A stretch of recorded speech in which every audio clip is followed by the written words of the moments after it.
Now. And all right. Hello, everyone. Good afternoon. Thank everybody for joining today for CamaPlan's special presentation with our special guest, Corinn Altomare of Hearthfire Holdings, excuse me. When the numbers no longer make sense, from multifamily to self-storage. Before we get started and I introduce Corinn to everybody and then pass over the keys to Corinn, I'm going to give a little bit of a disclaimer. And also, if you have any questions throughout the presentation, we're going to hold them till the end. Please feel free to use the question and answer function on Zoom, not the chat, the Q&A function, and then we'll go through at the end of the chat if we have, or the end of the webinar at the end of the, I can't speak today, at the end of the webinar if we have time for any questions that you guys may have. So without further ado, I have a little brief disclaimer. This disclaimer is just put together by an attorney somewhere to let you guys know that we at CamaPlan, we're not attorneys, we're not financial advisors, we're not tax professionals. So if you're looking for any advice in one of those fields, please reach out to your licensed professional or your licensed team. CamaPlan is a neutral third-party administrator. We don't sell anything. We don't endorse anybody. Everything we present is strictly for educational purposes. And always do your own due diligence before you're looking to invest your retirement funds or your personal funds. Once you have that and you have a self-directed IRA with us, we help facilitate the transaction, keep the records, and report the value of the IRS, report the value of the IRA to the IRS at the end of every year to keep you compliant. So a little bit more information about a self-directed IRA. What is a self-directed IRA? You'll hear self-directed IRA, when you go to Schwab, Fidelity, TD Ameritrade, they'll tell you you have a self-directed IRA, and yeah, you can direct your funds into anything off of this list. With a true self-directed IRA, there is no list. With us at CamaPlan, you find the investment that's right for you. You submit the proper paperwork. We process that paperwork within 2 business days, and we facilitate the transaction, as I said.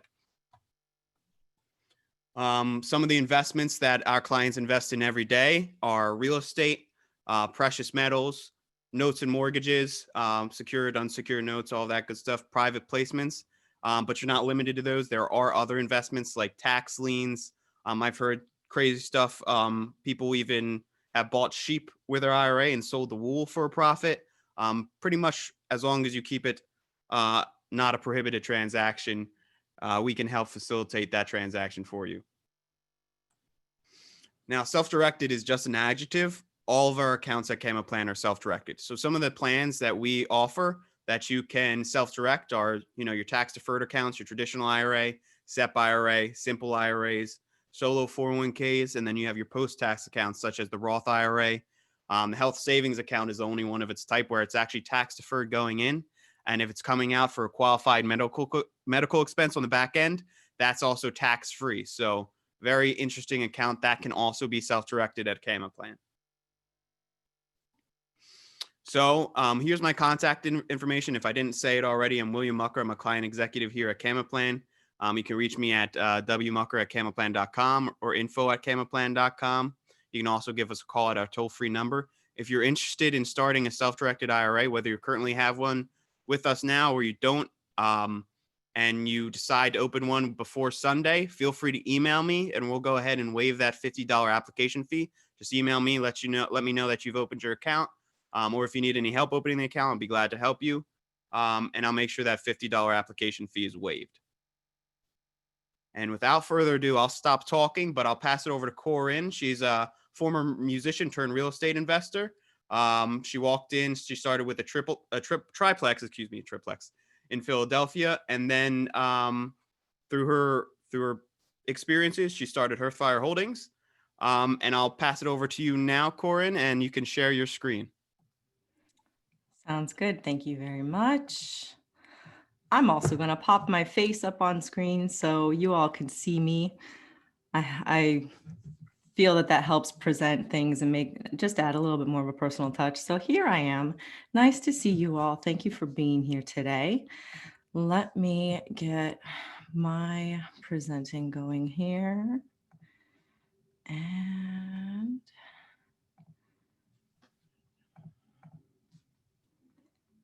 yep. Okay.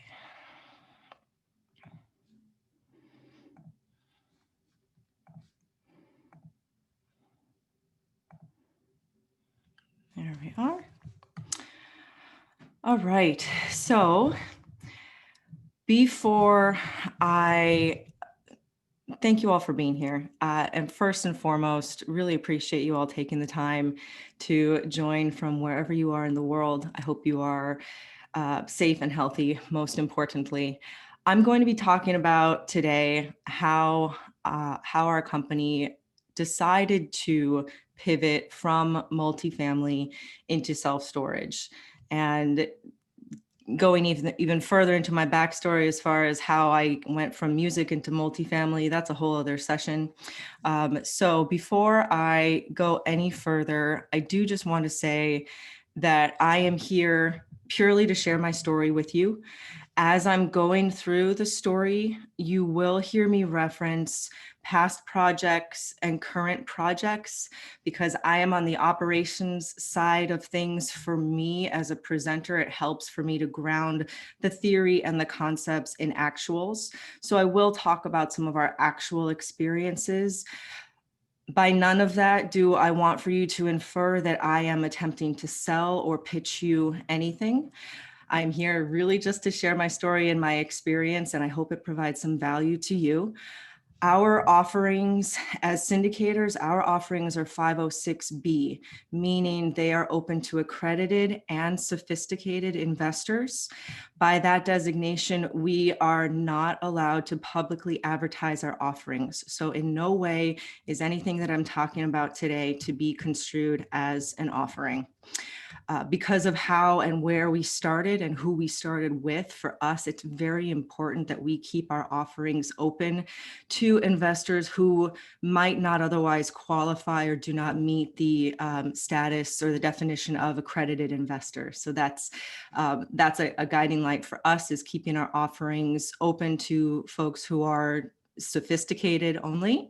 And so by that token, we don't publicly advertise. Our offerings are only available to those who are in our existing network and who have told us explicitly that they want to be told about our offerings when they do come up.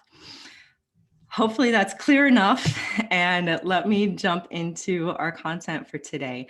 I'm going to tell you a little bit about how I started in multifamily, because that obviously directly informed how we got to syndicating and self-storage. A lot of our skill sets transferred very easily from multifamily to self-storage because we have always been not only investors ourselves, but also the operators. So all of the core business operations that we built on our property management function side of the shop translated into our efforts in self-storage. That's going to be quick though. I only have one slide on that. And then we're going to talk about why we arrived at self-storage as the next reasonable step in our real estate investing journey, why it made sense for us and for our investors. And then I'm going to go into what we actually did. Our first self-storage acquisition was August of 2019. So things are still very fresh. And I'm going to really go into what our first year and a half was like. I can say that, at the end of it all, even amidst everything that 2020 and what COVID has thrown at us, we have been very happy with the performance and met our year 2 projections within the first year. So we mostly navigated 2020 and COVID. So those are the 3 real guideposts for today. If that's not what you're here for, then have a great afternoon and I'll see you around another time. First, I am very, very passionate about my connections with other women in real estate.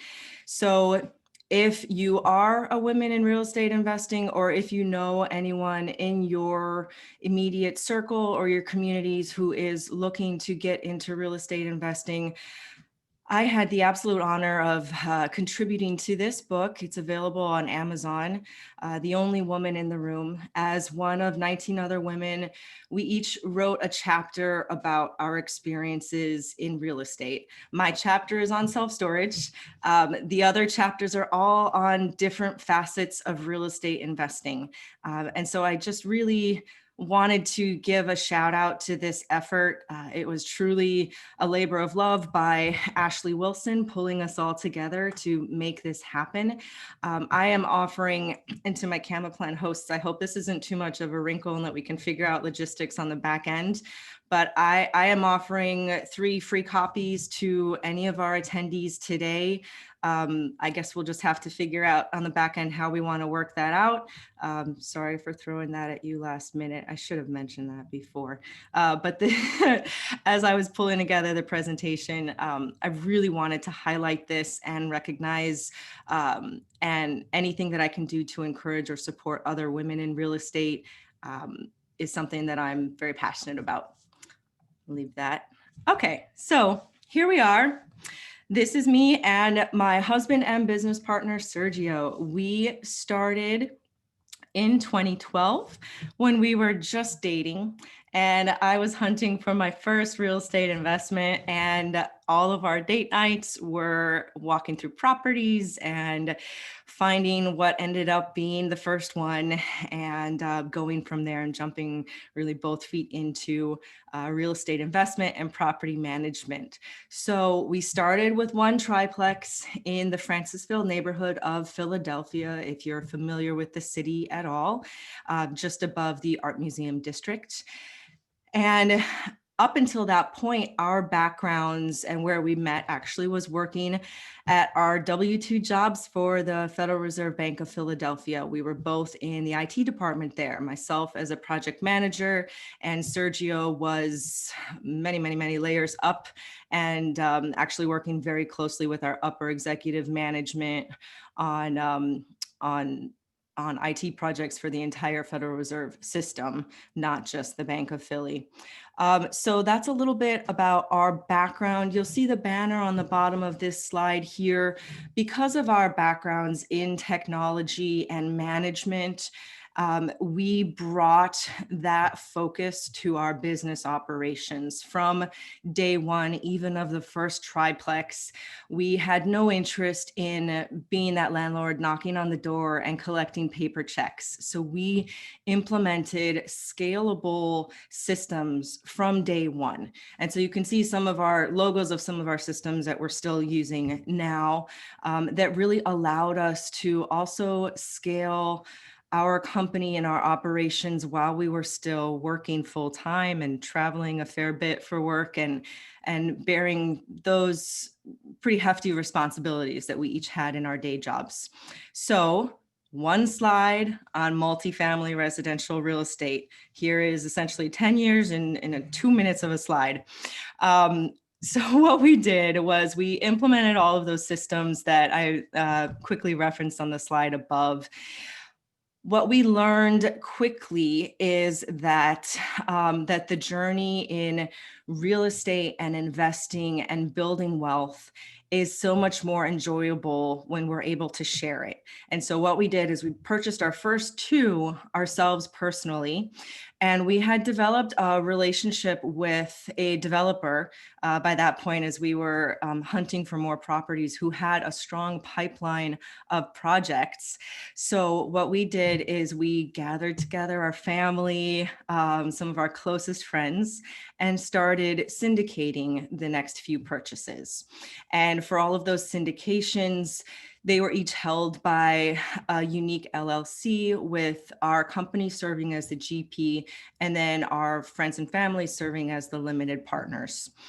We bought very heavily throughout 2014, 15, and 16.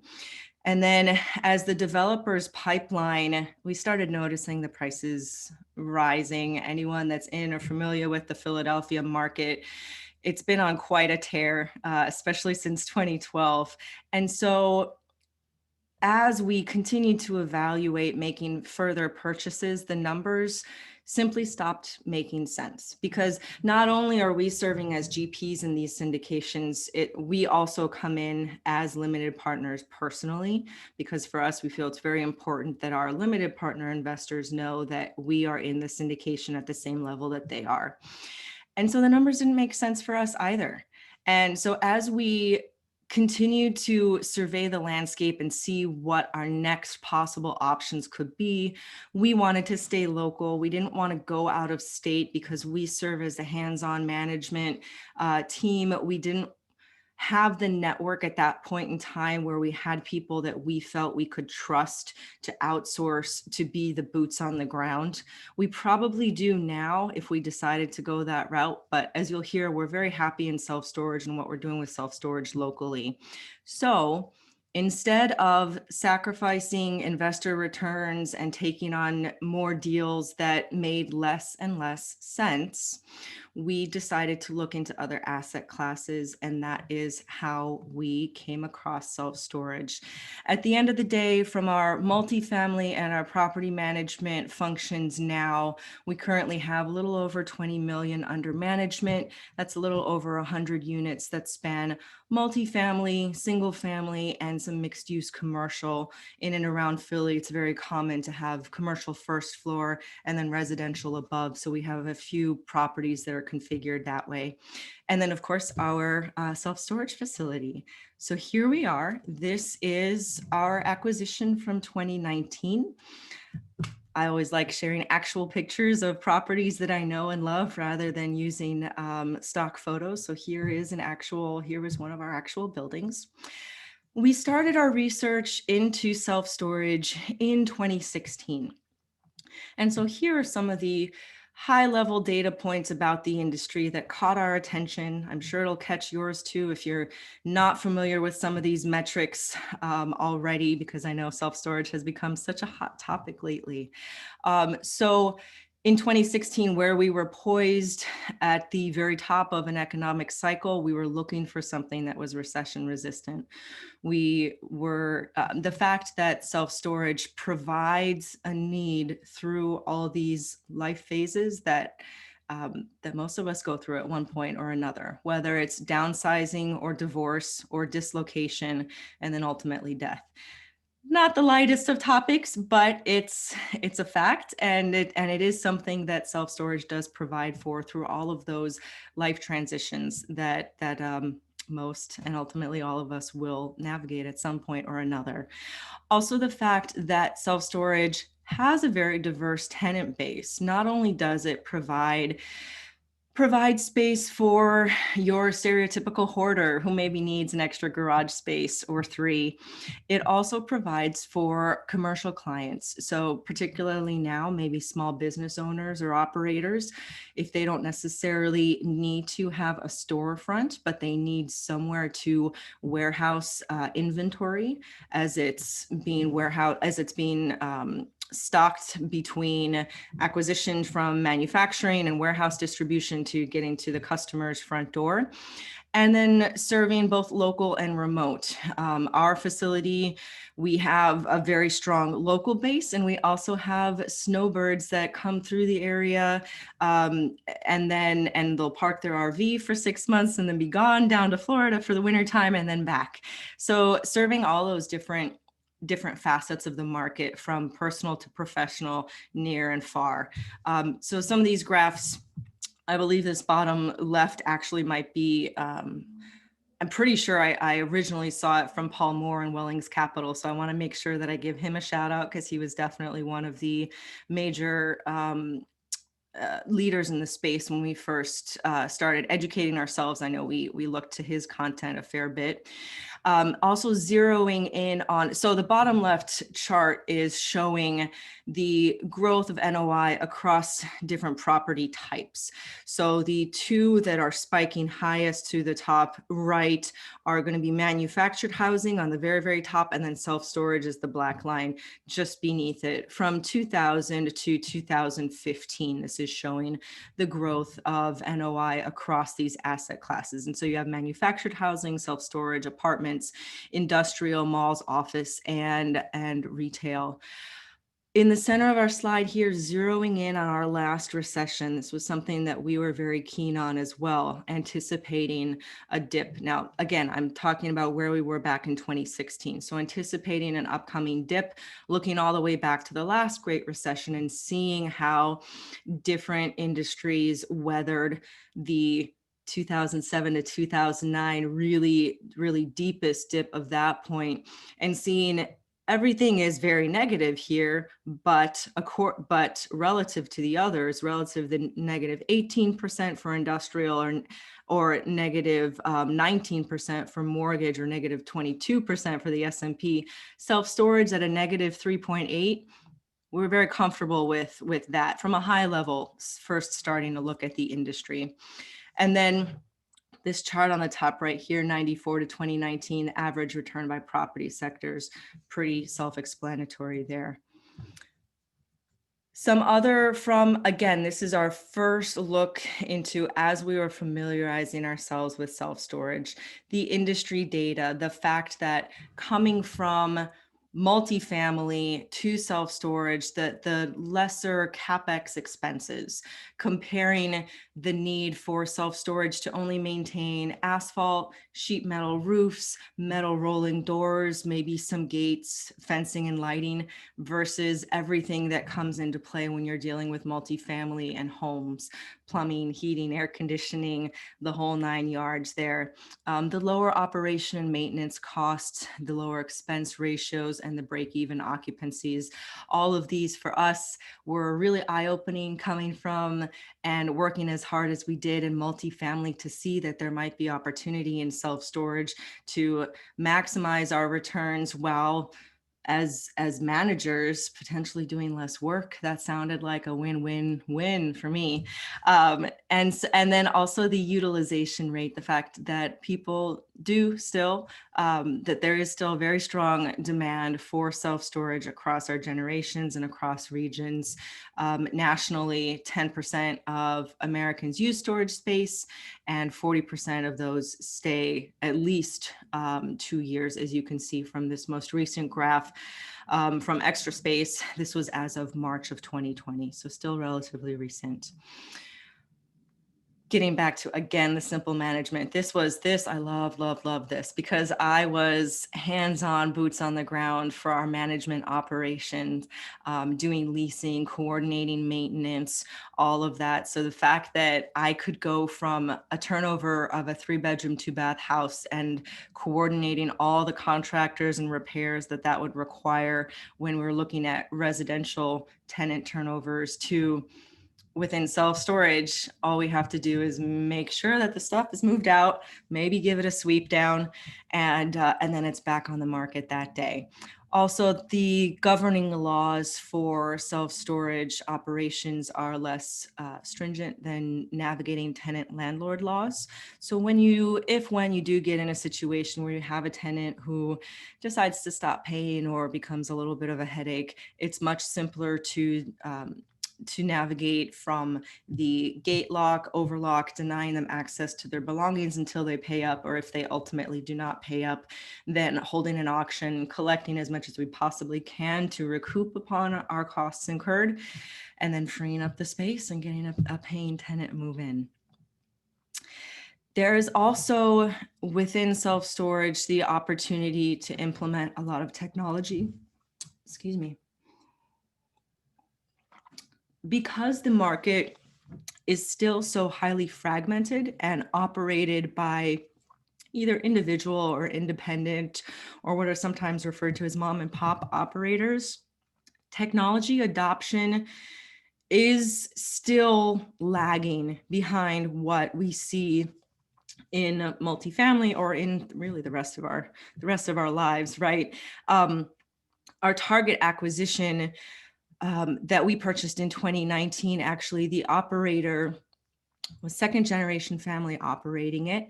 It was first, and I'll talk about it a little bit more in the next few slides. So let me make sure I don't fall too far down the rabbit hole. But yeah, so it was operated completely paper-based. And so the opportunity within self-storage is not only of it as a real estate asset class, but also that it is fundamentally a business that you are looking to operate. And so the opportunity to build up technology to maximize those business operations, and at the end of the day, increase your bottom line. This spoke directly to us in our experience in IT and in project management and in the corporate world previous to our real estate investing efforts. This is a world that we're very familiar with, and our acquisition was essentially, we looked at it as a technology implementation project, really at the end of the day. So the functions for self-storage operations, very similar to the way that we built out our residential real estate property management functions, were bringing in a full score software system that would manage the entire life cycle of a tenant, from making sure that our management system integrated closely with our website presence, that potential tenants could find us easily online, that we first and foremost show up in Google search rankings, and then with the click of a button be able to navigate to our website, reserve, and move in all completely online through this integration of our website, our technology systems, and then have them easily able to sign up for auto payments, DocuSign on lease documents, and having everything really be one seamless automation, one seamless technology automation from start to finish on the back end. The website, our website also serves as a kiosk. There is technology that some operators have where they have, instead of having a person on site, you have a self-service kiosk. The price point on these are still quite high. And for us, we decided to instead just go the way of making sure that we were mobile and online and smartphone optimized, so that people could use the kiosk that we all have in our pockets, in our phones nowadays with us. And we went that route, but that is also an opportunity in the self-storage space as well. Instead of dealing with HR and having in-person resources on site, just putting in a self-serve kiosk and making it completely just allow the tenant or the customer to navigate themselves through the space, through the facility, through ultimately whatever size storage unit works best for them. So doing all of our research, really digging into not only the high level metrics, but what our expertise is and what we knew that we could do with real estate, we started hunting for our first self-storage acquisition. So the timeline for this was, we educated ourselves 2016. 2017, we started making offers and getting outbid. And then 2018, we did successfully close. So acknowledging our capabilities and our investor network and kind of where we wanted to be in the space and what kind of investment funds we had to work with, what we did is we targeted secondary and tertiary markets. The urban markets are very much dominated by REITs. We are not that level. We are a family office. And so we knew that we didn't have the funds in order to compete with REITs in urban markets. So we really focused in on secondary and tertiary markets. We are in the Philadelphia area. So what we did is we looked in the suburban and rural markets between Philadelphia and Harrisburg, essentially. And the property that we did end up closing upon in 2019 is in the Lancaster County area. So it's just over an hour from us. Very easy for us to get get our eyes and ears on it and make sure that everything is the way that it should be. Since we're not there full-time, we do have a part-time on-site manager there. So the physical attributes that we were looking for, first and foremost, is road visibility and access. People need to be able to get their moving trucks in and out, or getting their RVs or their trucks or trailers, whatever, easily in and out. So we're looking for something that's on a major road, easily accessible. We wanted something that was large enough where we could throw all of these technology tools at it. And those tools still are not necessarily cheap. So something that would be able to bear the cost of that and also allow us to scale. So a current project that we are under contract for right now includes 3 properties that are 15 miles away from the project that we acquired in 2019. So what we're able to do is expand all of the systems and operations that we built up into the 2019 acquisition and fold in these 3 current properties into the fold. We'll be able to spread our in-person resources, because we do have people who are physically on site, at least part-time. We'll be able to bring on that resource now full-time across the 4 properties, and we'll just be able to scale across the 4 of those within a very local market presence. What we're also looking for is that acquisitions are somewhere where a U-Haul is not going to be able to come in and throw up a brand spanking new, beautiful 6-story new build. Now, in the secondary and tertiary markets, you're probably not going to see something like that anyhow, because the market demand just isn't going to be there for such a big new build. But we do want to make sure that wherever we do invest, that the zoning is restricted such that our facility is the only self-storage facility within a 3 to 5 mile market. We want to make sure that we can't have a new build come in and glut the market and then drive prices down. So that's something that we always keep an eye on. The zoning for self-storage is specific, so that's something that it's easy to track and look at your immediate market and make sure that you are buying into an area that is restrictive and won't allow too many other competitors to get in.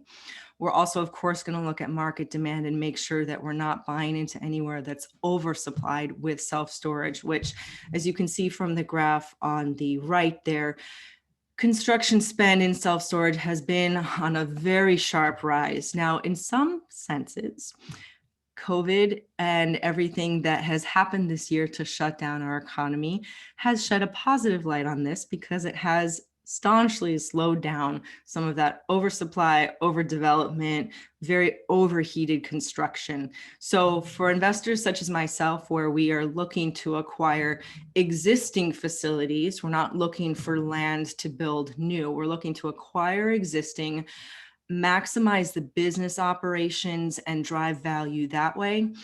The shutdown and the slowdown of construction and new build delivery to the market is a little bit of a good sign for us. I'll take any sort of positive that I can out of 2020. All of that being said, though, of course, if we could find an existing facility that had the opportunity for maybe some expansion or some reconfiguration, and that the market supported bringing more supply, then certainly we would look at that. And also deferred maintenance, any opportunity to improve value off the bat, whether it's a little bit of a facelift or just cleaning up some presentation aspects, we're going to do. So this picture on the bottom left here is one of our current properties that we're under contract for right now. You can see how closely it's presented to a main road through a rural market, and the opportunity here. There's ample opportunity here, not only to increase rent rates, which I'll get to on the next slide, but also reconfigure some of this space. So this is in Lancaster County, a very rural area. There's an old barn space that is really not being maximized. So one of the analyses that we're doing for this property is the best way for us to reconfigure what's otherwise very just large and completely open defunct barn space. So those are some of the physical attributes that we're looking for and are looking for our current and next acquisitions. And then from an operational aspect, because we are so technology and business operations driven, we are looking for facilities that are poorly run. And that can look a number of different ways.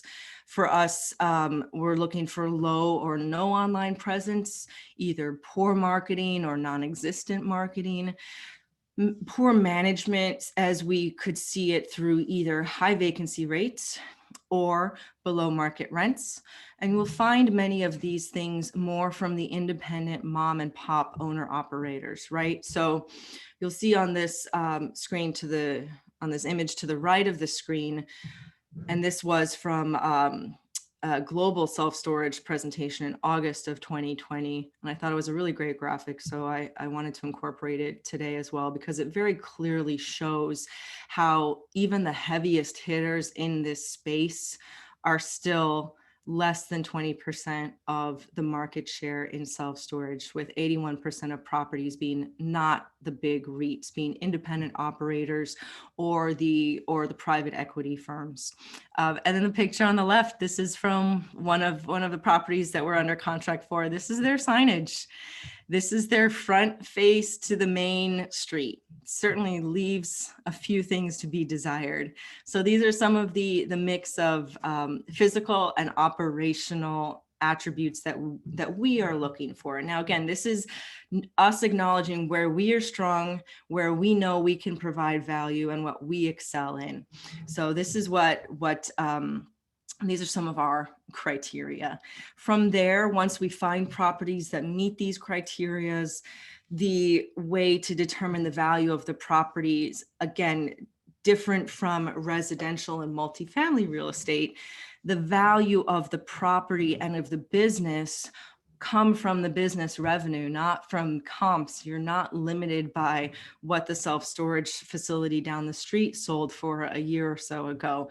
It's driven purely by the business operations, which as operators ourselves, we know that at the end of the day, we can fundamentally control and drive and have control over, so that when we look to sell these acquisitions, we can be completely confident that our future is in our hands, that we've done all of the best possible work that we can, and that is reflected in the revenue and ultimately to be reflected in the sales price.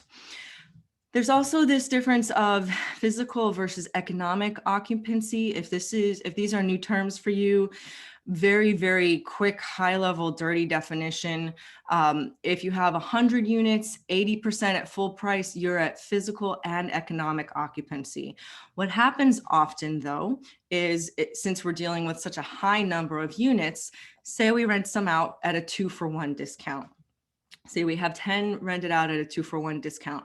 Our physical occupancy is 90%, but since we rented those final 10 out at a 2-for-1, our economic occupancy is only 85%, reflecting how much of your total possible grand mac daddy of rental income, what you could actually be getting. So those are differences between physical and economic occupancy, very important differences. If as a buyer, you're underwriting and you're only seeing one occupancy number, they can be wildly different. So make sure during the course of your underwriting that you are drilling down between these two different occupancy measures. And then also, as I spoke to previously, very, very, very important to look at your supply, demand, and absorption analysis, particularly because of so much building that has been going on in the past few years. You want to make sure that you're not buying into an oversupplied market. Tools like Radius Plus do a fairly decent job of, I should say more than fairly decent. Radius Plus is a extremely powerful tool. If you're not familiar with it, if you're hunting self-storage, you should know it. And does a really good job of not only tracking on-market properties or properties that are in existence, but also those that are in the development pipeline, or perhaps in the permit submission phase or zoning variance phase or whatnot. Very, very, very important to make sure that in your market, you're not on the edge of being oversupplied and thereby having to drop your rates in order to stay competitive. To the point of my comment about low occupancy doesn't necessarily equal mismanagement. This is why when we're looking at facilities, low occupancy isn't our do or die criteria, because it can be based on a whole bunch of different combination of things. So those are a few points about how we determine value, things that we're looking for in our acquisitions.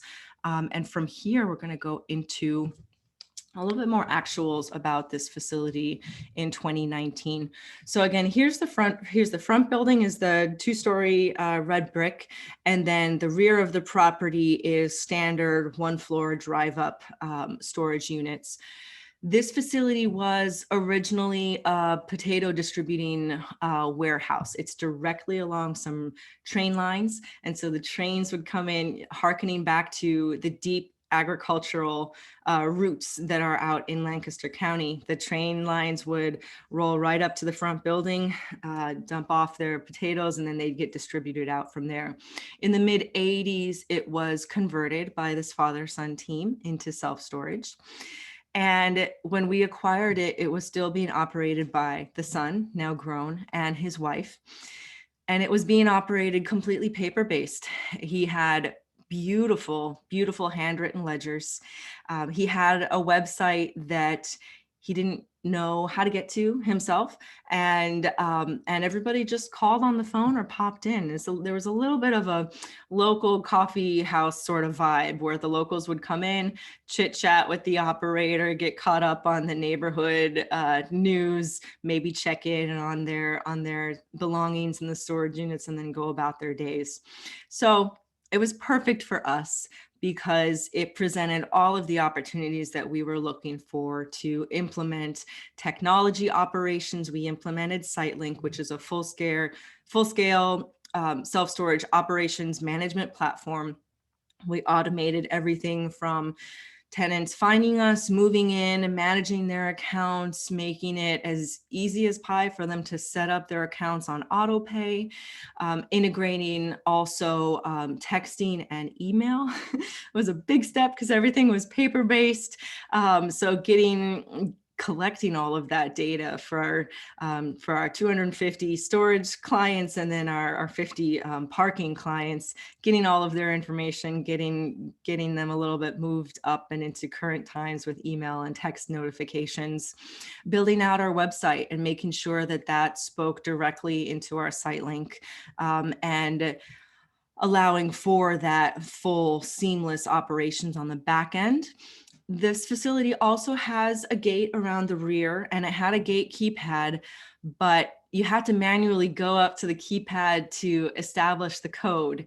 And that was just far too manual for our liking. So we integrated a new gate keypad that spoke directly with SiteLink, and was also Bluetooth enabled. So if we had tenants who were unfortunately delinquent in paying their rent, SiteLink would tell the keypad that, and they would be locked out from the gate itself. And then our part-time on-site manager would go and onto the storage units themselves, apply the management overlocks that would then also secure the unit. So double security there from that perspective. Also, the great thing about having all these systems working together is that we get email notifications on our phone anytime a delinquent event is reported. So if someone's behind on their rent and they try to type in their code and get past the gate, not only does the gate not let them in, but we get notified right away. So that gives me maybe 5-10 seconds of head time before that tenant calls very angrily saying, well, my code doesn't work, I can't get into my things. That gives me a moment to collect my thoughts and be prepared to tell, well, Mr. John Smith, it's now the 10th of the month. Rent is due on the 1st. After the 5th, your gate is locked. I'm so sorry about that. I am ready to take a payment today if you have a credit card handy, and going from there. What we also did as well, nowadays, we live in a world according to Google. So if you're not on Google Maps, you don't exist. And so making sure that our online business profile, not only our website, but also that we existed in Google search rankings. And I could probably spend a whole half hour talking about how to optimize your Google My Business listing.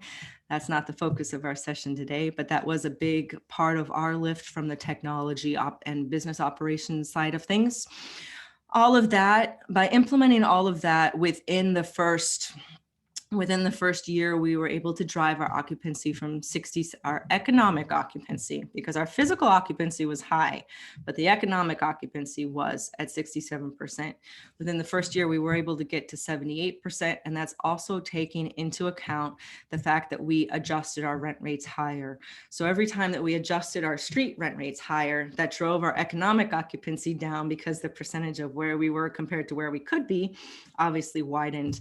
Even given all of that, with all of our hustle and hard work and efforts, we were able to get to 78, which we were absolutely thrilled with. We also did a big re-asphalt repaving project and added an additional 10 parking spaces there on the grounds as well. That was a heavy lift for us too, but it was well worth it. So all of this, with a year, call it 18, not quite 18 months, what, I can't do basic math, 14 months in, we have essentially added an approximate $1,500 a month to our gross revenue. If you calculate that out annually, gets you to 18,000 a year. If you work that against a 7% cap, that's $257,000 worth of value that we've added to the business. And that's really purely through just operating the facility as a business. So there's also opportunities. Some of these we did as well. Some of these we will be doing in our current and future projects. There is another way that self-storage is different from multifamily, and this is key. In this realm, self-storage functions a little bit closer to hotels or selling airline seats, where you can increase your rent or price your units dynamically. What I mean by that is, if we have a set of maybe of 10 by 10s where we are at 89% occupancy and we hit the 90% occupancy threshold, I only have 10 left. I'm going to raise the prices on those final 10 because I only have a very few left. Now, I'm not manually going to do that. I have rules set up in my SiteLink management system to automatically adjust our rates in SiteLink, which then feeds our website as soon as our unit occupancy gets to a certain percentage, whatever that threshold is that we establish. Something else that we also do operationally is if someone just walks in or calls us out of the blue and they're not actually looking at our website, then we will quote prices higher than what we have if we have any online specials advertised, or if someone does a full reservation and move in through our website and it doesn't even take any interaction from us, whether it's phone call or in person. We have these online specials built into our website to encourage that. But if we do get walk-ins or in person, then we will quote higher prices just for the simple fact that they are coming straight to us and they haven't seen those online prices or specials advertised. We will also price differently for premium units, meaning if I have a corridor of 10 by 20s and the one on the very end that's closest to the gate, that's easiest to get in and out of, that one will be priced at a higher price point than the rest of the 10 by 20s because you're paying for that easier access and just for the ease and the location for that unit. We also do revenue management, which is essentially where you're increasing your rates on a nominal basis throughout either throughout the year or over the course of a year. Now, the REITs and the big operators, they will do, from what I've heard in speaking with them at different self-storage association meetups and whatnot, anywhere from 8 to 10% every 8 or 9 months. That might be slightly backed off now amidst COVID and our changing landscape. But we also shoot for much more conservative rent increases. When you're looking at the cost of a $100 self-storage unit, 6% is much more easy to swallow than a 6% increase on a $1,500 apartment. So those nominal rent increases at scale, when you're looking at 250, 500 units, those 3, 4, 5, 6% increases across your tenant base add up at the end of the day. But to those individual units, it's not enough to cause them to want to give up a weekend to box up all their things and find another facility down the way where they can save themselves that $6. The opportunity also for ancillary income, we did build into our front office a revenue center here where we have packaging supplies and materials, boxes, locks, tape, gloves, moving dollies, any of those sorts of ancillary products that will help support people through their move. Sure, you can get it at Home Depot or Walmart for half the price, but if you're at the facility and you have one of your moving boxes split open and you still need to get your things contained and safe, then it's so much easier to run to the front office and pick up what you need there than having to completely break your day, run down to find the bargain warehouse down the way and get what you need. So we do have some of those basic supplies in our front office as well. Tenant insurance is a great opportunity for an additional income stream. What we essentially do for our tenants is we offer them a basic tenant insurance plan. The base coverage starts at $9 a month for up to $5,000 in belongings. And of every insurance premium that we sell, we get 40% of that commission. 40% is on the low side. I'm negotiating higher. I did have someone quote me 90% yesterday if I bundle our 4 properties together. So I'm working on getting our commission on that up higher. But as brandy new players in the space with one facility, my first time out, I got 40%. So I'll learn how to, I'm working on bargaining harder for our next round of negotiations on that. Again, at scale, those couple dollars at 250 units a month, every month, that amount of dollars and cents really does add up at the end of the day to your bottom line NOI. There's also the ability to do rentals, whether it's partnering with U-Haul and doing moving trucks, or whether it's if you're in a vacation area, if you have the opportunity to do boat rentals or RV rentals or anything like that, that's a perfectly aligned ancillary income stream. If you've got a massive facility where you can rent out not only parking, but have a fleet of boats or 4-wheelers or what have you, and run a rental business out of the same shop, that's a fantastic opportunity. And that's something that we're exploring with our current projects right now. Fees, the fee structure. So this also is different from multifamily residential real estate. We charge administration fees. Instead of collecting a security deposit, which is ultimately refundable back to the tenant when they move out, we charge a one-time non-refundable administrative fee. And that covers our cost to set up the tenant portal, their documents, make sure everything is as it should be as far as getting the contract signed, getting all of their information, and all of that. That goes straight to your bottom line. It's not something that you have to give back when they move out. You collect it, you keep it. There's also a tiered fee structure for late fees. So for example, $10 if you're late, 10 days late, and then an additional $15 if you're over 25 days late, and so on from there. There is the opportunity to build in a tiered late fee structure like that.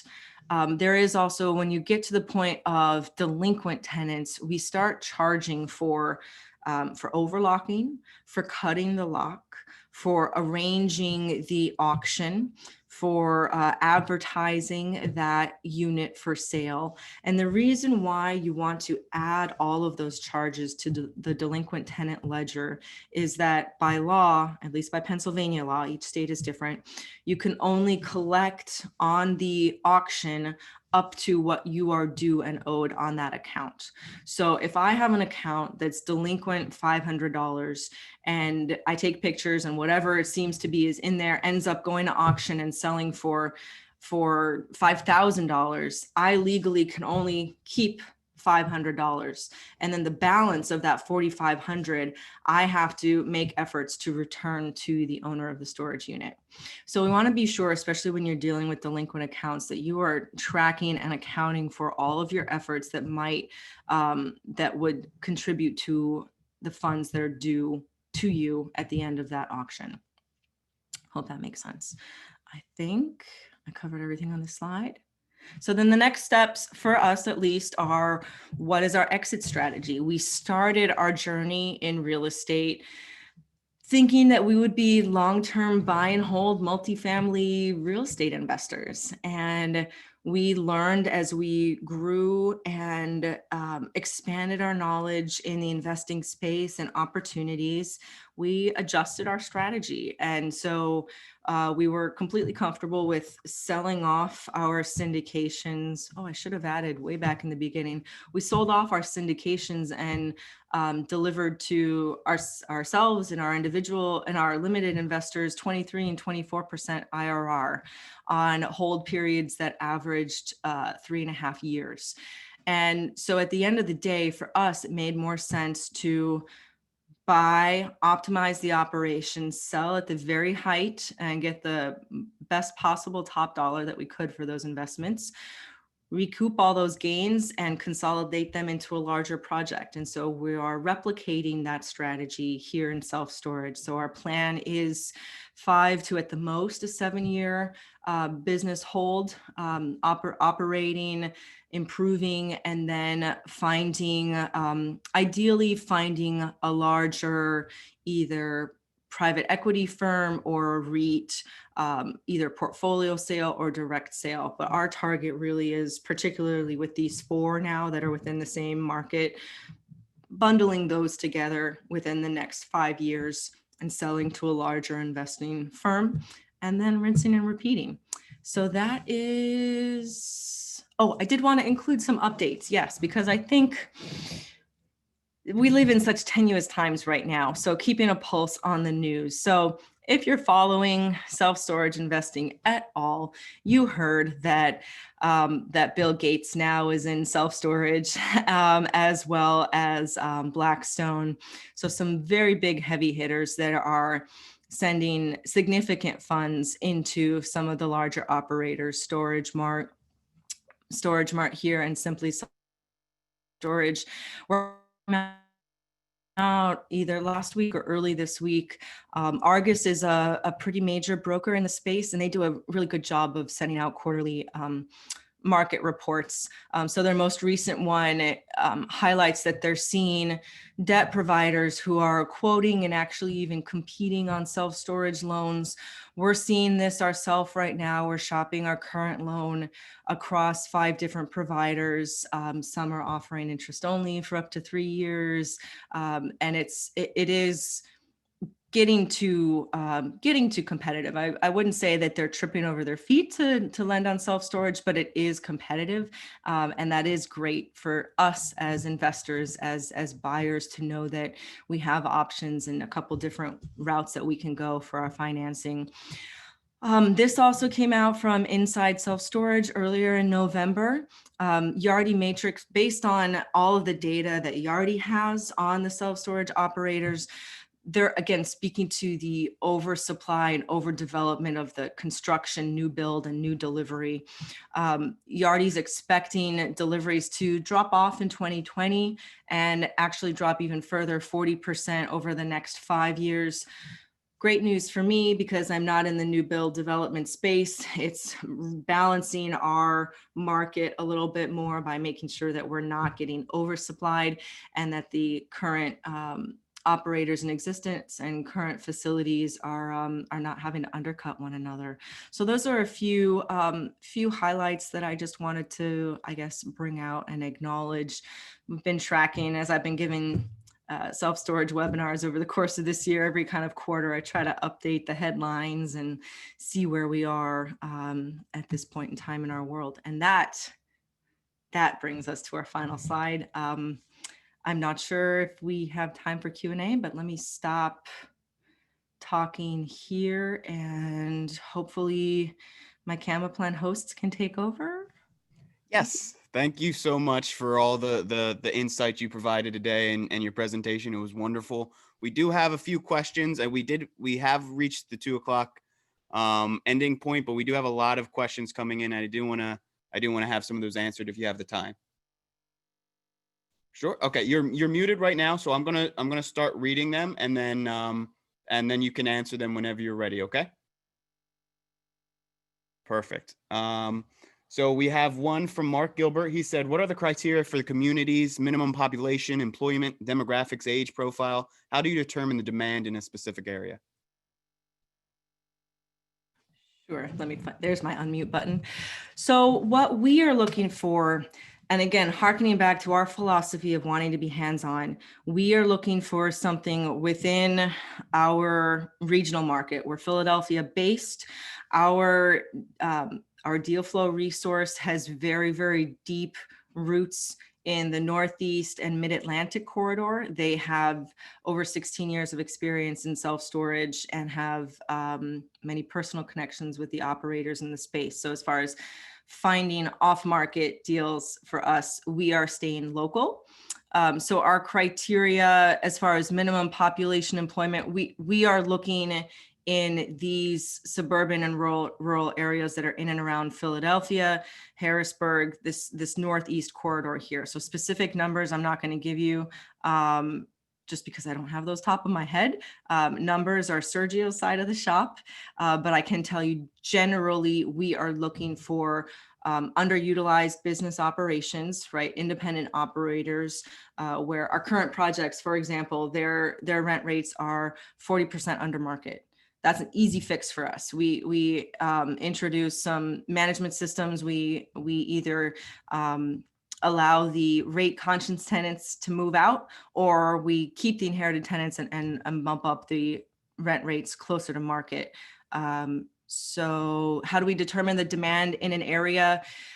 So the rule of thumb, and it's just a rule of thumb, it's going to vary by market, is 7.5 square feet per person in your population market. In the rural and suburban areas that we're in, we're going to generally look in a 5 to 7 mile radius to do that quick calculation as far as supply and demand for that area. And then we'll drill down from there. Perfect. Thank you.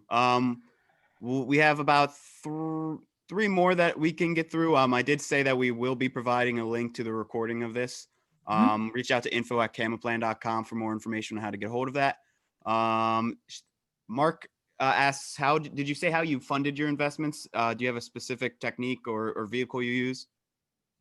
Sure. So our investors, actually, we do have some investors who use CamaPlan. So if anybody wants to speak to someone about how they've invested in syndications using a CamaPlan account, I'm more than happy to make that connection. So I don't think that actually specifically answered the question, but essentially we raise anywhere from 25 to 30% down, and then we finance the balance. Okay. Perfect. Next one, we have, what was the name of the website that tracks self-storage sales? Oh, Radius Plus is a very good resource. And there are really, all of the brokers in the space do a really good job of putting out their market monitors. So Argus is a big one. If you go to Inside Self Storage, they also do a news update on buys and sells. So Inside Self Storage is a great place to start as well. Marcus and Millichap. I'm going to forget some of the big ones, but Inside Self Storage is a great place to start. And then also Radius Plus is a really fantastic tool for doing some analysis as well. All right. Perfect. Thank you. We have about three more questions and then we'll wrap it up. If any more questions come up in your head, please feel free to reach out to Corinn. What was your contact information? Corinn, Corinn, at Hearthfireholdings.com. Thank you. And you can, if it's anything about, let me put that in the chat. Yes, please. And if any questions about self-directed IRAs pop up, you can reach me at info@camaplan.com or wmucker@camaplan.com. I'll put that in the chat as well. And I'll be happy. I mean, it was what you guys offer your clients is great. It's been a huge help for some of our investors as well to get into syndications. I appreciate that. We do our best to help out investment providers like yourself without providing too much, endorsements, but we help facilitate the transactions when people want to invest with a specific investment provider. What is the minimum investment? Did you say there was a minimum on your, and what is the typical IRR on your self-storage? Yeah, I didn't. I stayed away from these sorts of things because I don't want to come across too salesy. Our minimum is 50,000. Our funds that we have for our acquisitions now, the the IRR, our minimum IRR for our projects is 15%. So if a project doesn't meet that number for us, we pass on it. So for our current projects right now, we have 8% preferred return cumulative, and then our underwriting is showing a 19 to 23% IRR. Awesome. Thank you. And they're asking, so I mean, I'm not going to stop them from asking the questions, but I appreciate you keeping the salesy part out of it. This should be the last one. Somebody wants to know if you could make another comment again about your relationship and promotion of women in business. Oh yeah, check out the Real Estate Invest Her community, and hopefully we can figure out on the back end, CamaPlan team, how I can get a couple free copies to attendees. Maybe anybody who's interested can shoot you an email and we can do like a random drawing or something like that. But it's the Real Estate Invest Her community. There are over 5,000 of us online on a Facebook group. There are 23 meetups across the country. We're all virtual right now. I lead the Philadelphia meetup. We've got, I'm going to say over 1,000 members on my Philadelphia meetup team. There's a weekly podcast. There's the free Facebook community. And it is all about encouraging and supporting fellow women in real estate, because it still can be such a good old boys club. I love my husband. I love the men in my life. This is not a knock on men. It is a way to try to encourage women to get into real estate and taking ownership of their financial future as well, since that's something that stereotypically our sex doesn't do very well with. So the Real Estate Invest Her community, and The Only Woman in the Room is the book. It's available on Amazon. And I am more than happy to send 3 copies to someone's way after today. And absolutely. I'll have somebody from our marketing department reach out to you about that. I'm definitely going to talk to them right after this. Yeah. So I don't want to keep us on for too long. We're already 8 minutes past the cutoff time, but I appreciate again your wealth of information that you've provided us. And I want to thank everybody who attended tonight. If you have any more questions, I see some more questions coming in. Please feel free to reach out to Corinn at hearthfireholdings.com. You can see it in the chat. And anything about self-directed IRAs, you can feel free to reach out to me at info@camaplan.com or wmucker@camaplan.com. Thank everybody so much, and have a great rest of your day. All right. Thank you so much. Take care, everyone. Take care.